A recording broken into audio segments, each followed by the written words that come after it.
What's going on, everyone? Ryan Williams AFC here. Talk to you about the game last night. Arsenal 3-0 winners against Newcastle United. If you're new to the channel, please make sure you like, share and subscribe. I want to thank all the new subscribers that's come in and supported the channel. Thanks again, guys. And if you're watching this channel and you're not subscribed, what are you doing? Give us a thumbs up and share the content. Anyways, let's just get into the game. Arsenal 3-0 winners against Newcastle United yesterday. Pretty poor first half, I have to say, in terms of taking our chances. I felt we created a lot of chances. I thought Aubameyang had probably, at that time, had the best chance of the game, where Emile Smith-Rowe, who has been absolutely excellent, again, showing us, you know, his quality, you know what I'm saying, and lining up the cross for Saka, and Saka just whipping it in. And Aubameyang just literally tapping it, and it pretty much was an open goal, and it just went in the inside of the post. And on a normal day, Aubameyang would usually just take a touch, and you know, it's in the back of the net. But it wasn't meant to be. That was really the biggest chance. Other than that, Newcastle didn't really do anything to really pressure us. I mean, there were a few half chances, but not really enough to test Leno, especially in the first half.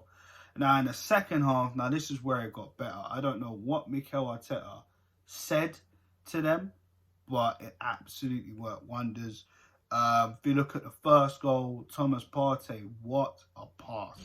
What a pass. And again, it shows you what we've been missing when this guy has been out. I mean, absolutely pitch perfect pass. He picked up to Aubameyang making a run as he does, and literally getting the better of the right back there. And to be honest, the Newcastle defence was pretty open. I mean, it was one-on-one with the defender. Once he bet the keeper made it easy for him, and Aubameyang just smashed it up in the top bins. I have to say, it was absolutely fantastic.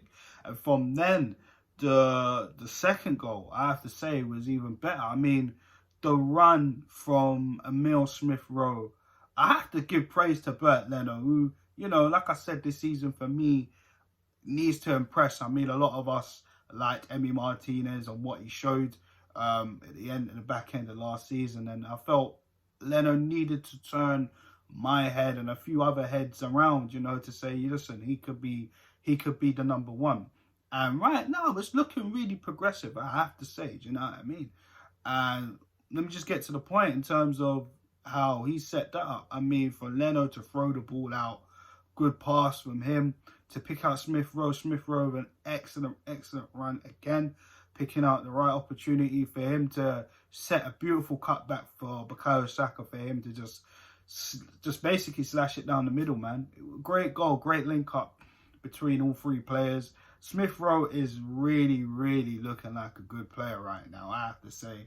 I mean, look at his assists. I mean, he's got just a couple of assists in just a short matter of time. I mean, honestly, I know the Ozil situation in terms of him pretty much out of the club right now, and I don't want to gas it up and say, oh, we found our replacement, because Smith-Rowe is showing us right now that he could be the replacement for Mesut Ozil. Do you know what I'm saying? Because we've lacked that creativity throughout the season. Do you know what I mean? This is why the front three was struggling so much, and we had to rely on Saka mainly. But since Smith-Rowe's come into the team, Saka has just kicked up an extra gear, as he has been.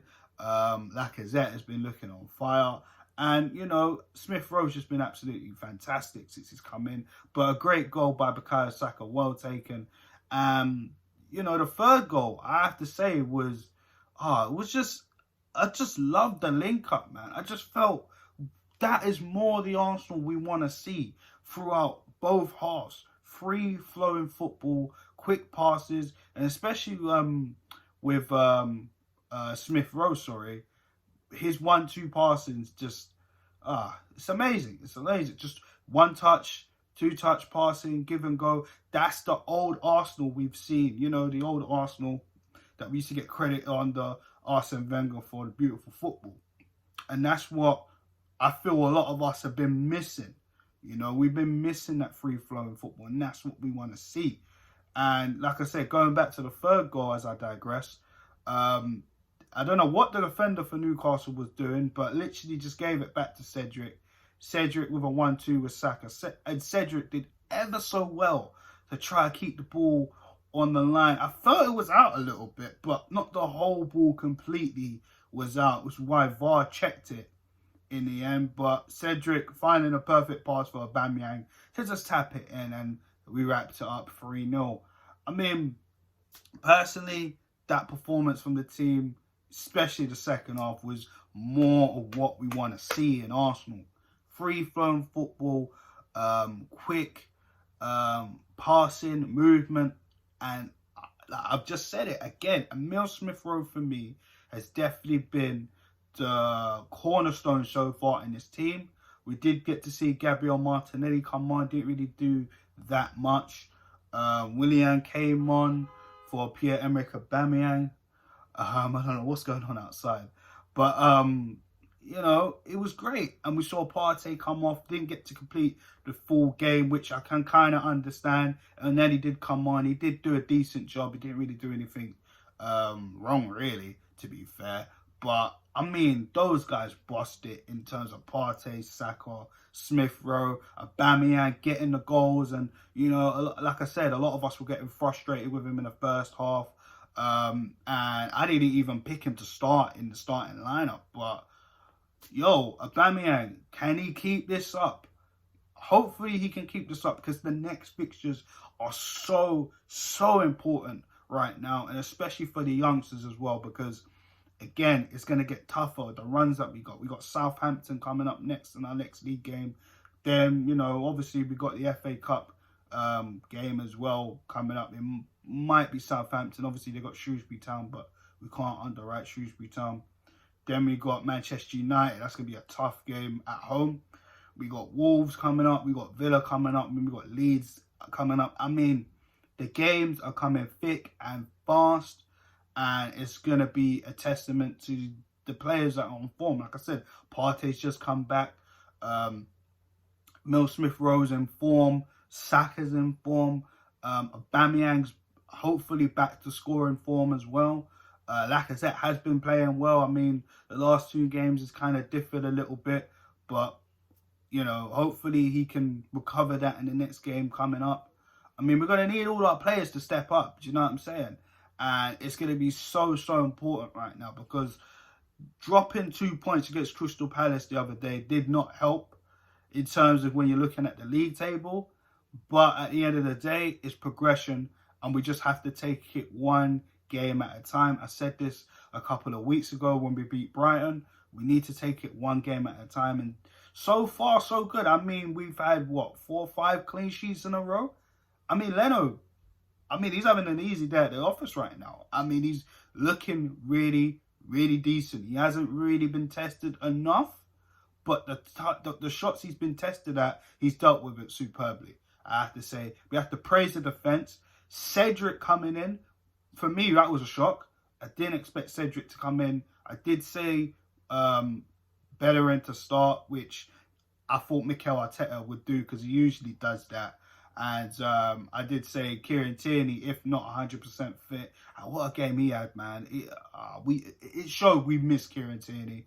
But going back to Cedric's performance, I thought Cedric was absolutely fantastic yesterday. He was getting in behind, he was putting in the crosses and the ball, he was getting back, he was defending, he was working hard. And this is what it is. We need to see competition right now for Hector Bellerin's place, because for the longest time, Hector Bellerin had no competition whatsoever. We saw Eze Maitland-Niles take his place while Bellerin had his ACL injury last season, the season a little bit before that. But, I mean, Eze Maitland-Niles, we talked about him last week, and he wasn't even on the bench.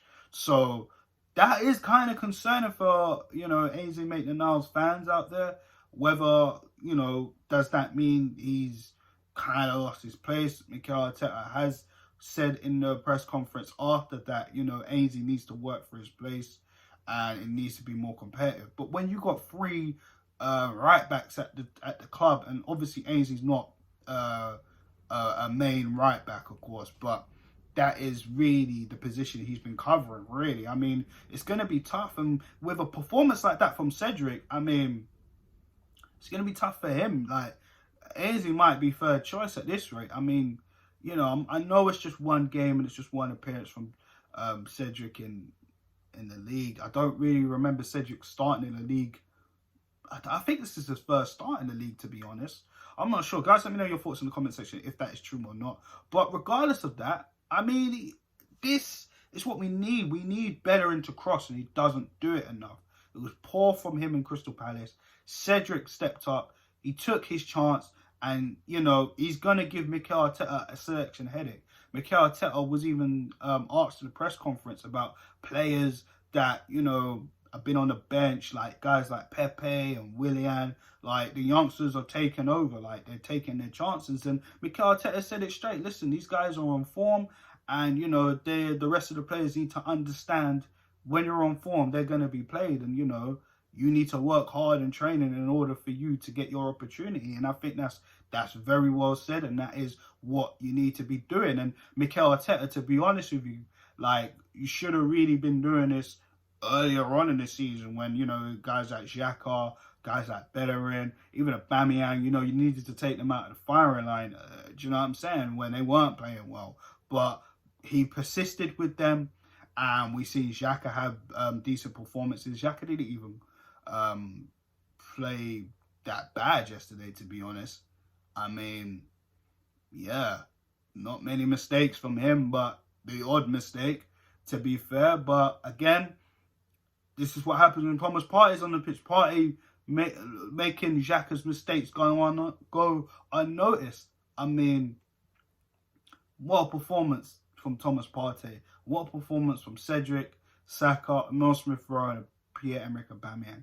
For me, personally, I think I would have gave the man of the match award to Emile Smith-Rowe. It was great to see Aubameyang get 2 goals in because he was trying ever so hard in the first half, and a lot of us were frustrated at him. But he stayed persistent, and he kept going, and he got 2 goals. But Emile Smith-Rowe, again, the difference maker in this Arsenal side. And again, like I said to many fans, you know, they're calling him the Croydon De Bruyne right now.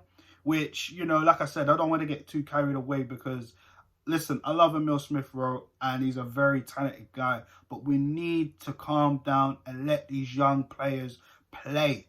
Let them play. Let them develop themselves. Let them be Emile Smith-Rowe, a Bukayo Saka, a Gabriel Martinelli, instead of this person, the second coming of that person. Because at the end of the day, as much as that is great to hear those comparisons, and I tell you another stat, even on Sky Sports yesterday, they talked about how Emile Smith-Rowe, the only person behind him in terms of creating chances is Bruno Fernandes, and you see him and Manchester United sitting on top of the table right now, and you know how much of an impact player Bruno Fernandes has been for Manchester United since he's come in. So to hear that from Emile Smith-Rowe, and Emile Smith-Rowe even said he looked up to players like him, Kevin De Bruyne in the league. Like, those guys are top talent. So for him to be even put along those sides, I mean, that's got to do him a world of confidence. And you know he's going to work even more harder. But also, it just shows you that the loan moves have helped. This is why I've been so persistent with guys like Joe Willock, guys like Reece Nelson, even Eddie Nketiah to an extent. Need loan moves, because if these guys are going to get any better for us, and if we're really going to persist with them in the future, then they need loan moves. Because right now, you know, a lot of the fan base are looking to actually want to get rid of all 3. Let's be real. I mean, well, look, how many times have we seen him? He's never had a loan move. In games, he just hasn't looked at it. He ain't ready. His first touch is questionable. But you can see there's something there. Is it at this level? We don't know. Right now, it's not looking like it, to be perfectly honest with you. Reece Nelson, again, the talent is there. But again, it's consistency with him. Same with Willock. Consistency, work rate, and you've got to be doing the right things at the right time. And how many loan moves has he had? And it hasn't worked out. And I think with Reece Nelson, what's hindered him in his development is his injury record. The same as Emile Smith-Rowe, but Emile Smith-Rowe has been taking his chance right now. Since he's come in from that Chelsea game, and to be honest, he's never left the pitch since, which has been absolutely fantastic. So Reiss Nelson needs to take a page out of Emile's book. But personally, I think I'd put him on loan. If not, then I think we should just cash in on him and Willock, to be honest. And Eddie Nketiah is another one. I mean, there's a lot of debate going around in the fan base. Should we sell Nketiah? West Ham were kind of interested. A lot of us want to keep Balogun. And that's the issue right now, because we still don't know what's going to happen with Lacazette coming in the summer. Because, again, his contract's running out. And it's running low right now. So that's an issue. And on top of that, Emile Smith-Rowe was questioned yesterday on what player in the team has given the most confidence, he's helped him out and spoke to him, and that's Alexander Lacazette. So this striker issue right now, you know, we know Aubameyang's going to be here because he obviously signed a new deal in the summer, but what's going to happen? Do we keep Lacazette? Do we keep Eddie Nketiah? Do we try and sign Balogun? Because the rumour is with Balogun is, if he doesn't sign a new contract, don't play him. That is apparently what the board have told Mikel Arteta. I mean, right now, we don't know. Going back to Eddie Nketiah, I mean, you know, he's just one of them fox in the boxes, and you have to look at it and feel like the chances he's taken at Arsenal in the Premier League. The Europa League he's done pretty decent, but that's the Europa League. We know certain teams in the Europa League are not Premier League quality. Let's be real, especially in the group stages. However, when it came to the Premier League, I mean, I think he's only got, what, 1 or 2 goals? I remember the goal against West Ham, the winner. I think that's probably about it. And, you know, he's come on and sometimes he's just hasn't done anything. And I think about back to the Everton game away at Craven Cottage. He had a very, very good chance to put us in the lead, and he didn't. He just fluffed his line. So you can tell that he's not the finished article, which a lot of us kind of want right now. But at the same time, is his quality going to be enough to be a future Arsenal forward in the future? Time will tell. So what you do with Nketiah, I'm not sure right now. I'm going to be completely honest.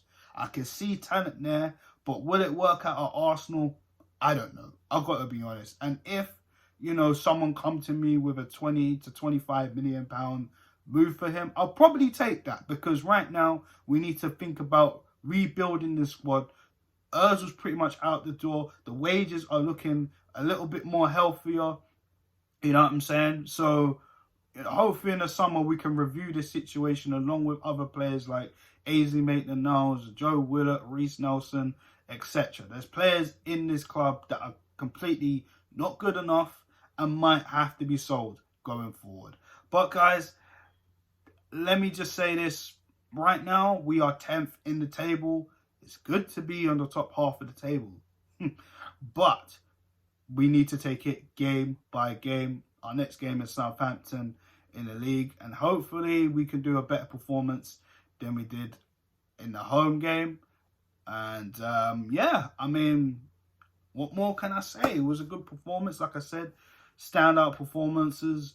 Leno, Partey, Saka, Emile Smith-Rowe, Aubameyang, Kieran Tierney looked great. Cedric as well, especially Cedric, who I felt had a good game. Very, I noticed a lot of people haven't really spoke about Cedric that much. But yeah, man, I don't want to brag on too much. But that is my match review, guys. Arsenal 3, Newcastle 0. And more clean sheets and more victories. That's all we need. So guys, thanks for checking out this video, and make sure you like, share and subscribe. Again, I want to thank the new subscribers. Of course, subscribe to the channel, share the content, guys. If you're watching this and you ain't subscribed, what are you doing? Hit the subscribe button, give us a thumbs up and share the content. All right guys, I'm out of here, so have a good afternoon and peace out.